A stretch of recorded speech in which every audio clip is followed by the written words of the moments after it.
What's up, brothers? Guys, let's just have a moment together, and let me just be completely honest with y'all. This build is beautiful. In terms of builds, this just checks every single box. It has the damage. It has the style. It has the combos. It leaves the enemy in distress.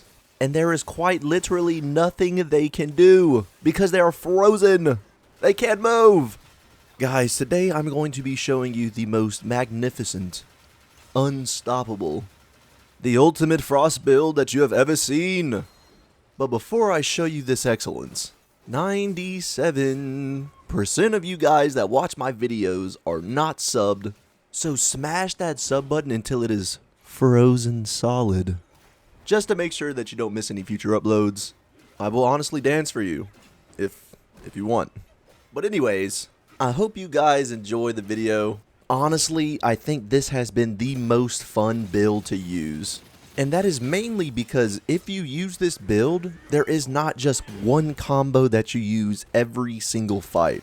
This Frost build, I mean, there's so many different ways that you can combo off. You can use your Spirit, go in with Staff Spin, or you can Cloud Step, use Pluck of Many, build up a 4 focus point heavy attack, bonk the enemy, or Immobilize, go in with Staff Spin, get at least 3 focus points, transform into the Umbral Abyss, get the wailing on the enemy. I mean, there's just so many different combos that you can use with this build. But that's enough yapping. So let me show y'all what we are cooking. Alright, so in our drinks and soaks, we have the Luong Bomb, and we're going to pair that with the Stranded Luong Whiskers, Breath of Fire, Mount Lingtide Ceilings, and the Tiger Relic. Now, the best weapon to use for this build is the Adept Spine Shooting Fubon Staff. If you don't have this weapon yet, then I would just recommend using a weapon with decent damage and high crit, because we are using the Golden Embroidered Armor set.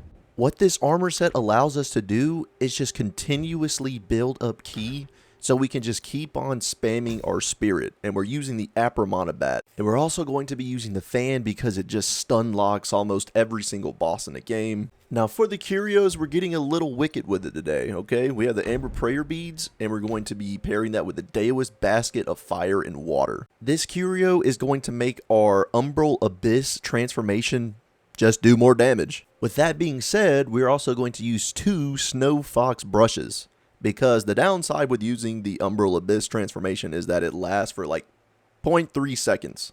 So these brushes are going to allow us to get a little bit more damage in and hopefully freeze the enemy another time or two.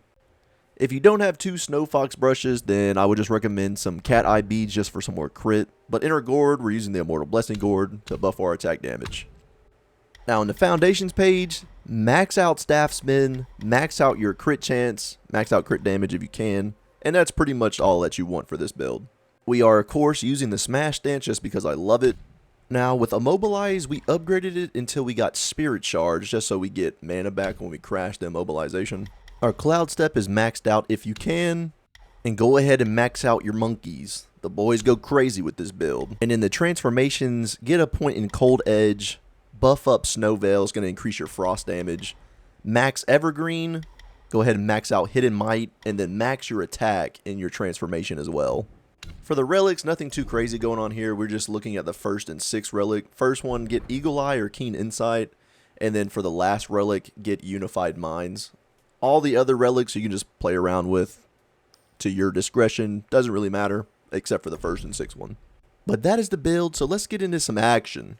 Contestant number 1, we had the Yellow Luong. And in today's video, I'm going to be showing y'all 3 different bosses just because there's different combos that you can use, and I just want to show y'all the possibilities that you can do.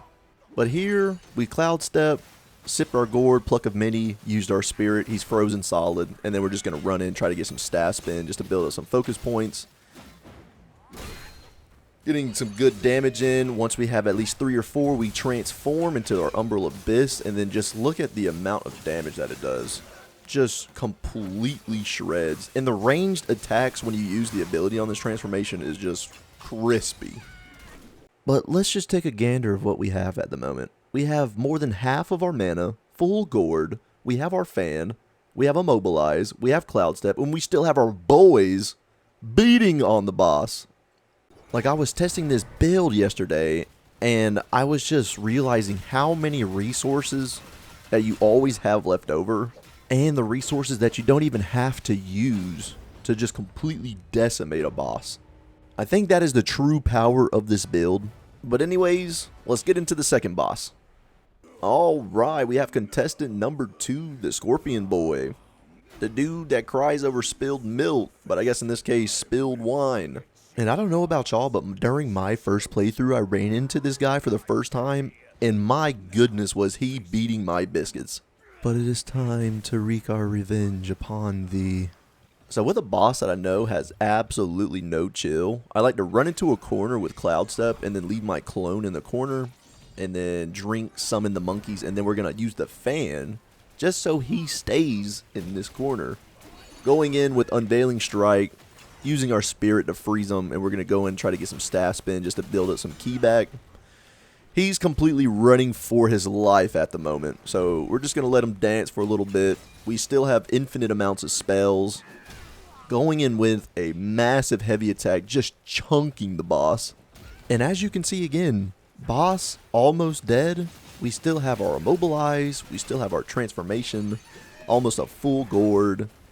And we're just going to use what we got just to finish this off. Also, the Umbral Abyss, one of the most fun transformations to use in the game.